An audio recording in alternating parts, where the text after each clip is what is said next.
Je m'appelle Nourdine Hajjaj, je suis un écrivain palestinien. J'ai 27 ans et j'ai de nombreux rêves.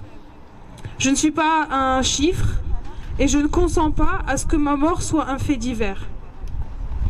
Dites aussi que j'aime la vie, le bonheur, la liberté, le rire des enfants, la mer, le café, l'écriture, Fayrouz, tout ce qui est joyeux, même si ces choses disparaîtront à l'espace d'un instant.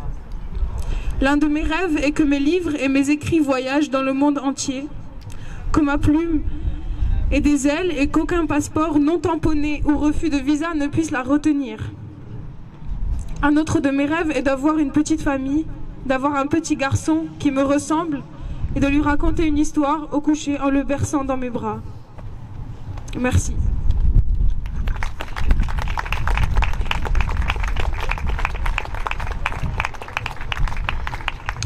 On donne la parole au F. Kipé. Bonsoir tout le monde. Je m'appelle Youssef, je prends parole pour IFIKP, Front Uni des Immigrations des Quartiers Populaires. Je vous remercie tous et toutes d'être là venus, malgré le froid, malgré la période des vacances. Et nous sommes là pour... moi personnellement, j'ai écouté l'appel de l'église palestinienne à Bethléem. Ils ont dit, le matran a dit, nous demandons à ce que tous les chrétiens du monde, je ne suis pas chrétien, mais je me suis approprié le message, à tous les chrétiens du monde de ne pas célébrer Noël. Noël, il faut qu'il soit une occasion pour soutenir le peuple palestinien, chrétien, musulman ou juif. Et bien évidemment, nous sommes tous et toutes contre toute instrumentalisation des chrétiens palestiniens. Nous sommes, c'est une politique coloniale, comme ça a été fait en Algérie en séparant les juifs des musulmans par le décret Crémieux, comme ça a été fait au Maroc par le gouvernement de Pétain en séparant les juifs marocains des marocains non juifs. Aussi en Palestine, on entend beaucoup ce discours-là qui parle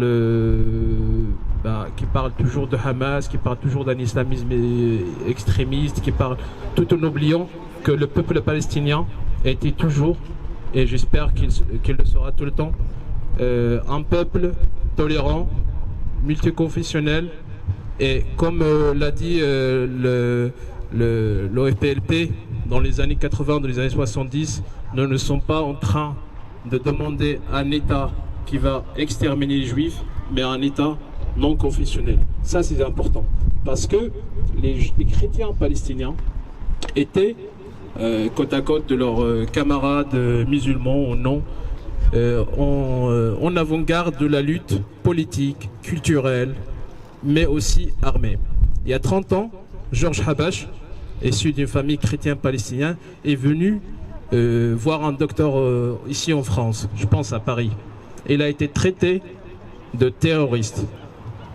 Ça, c'est un message très fort pour tous ceux et celles qui pensent que le peuple palestinien est un monolithe.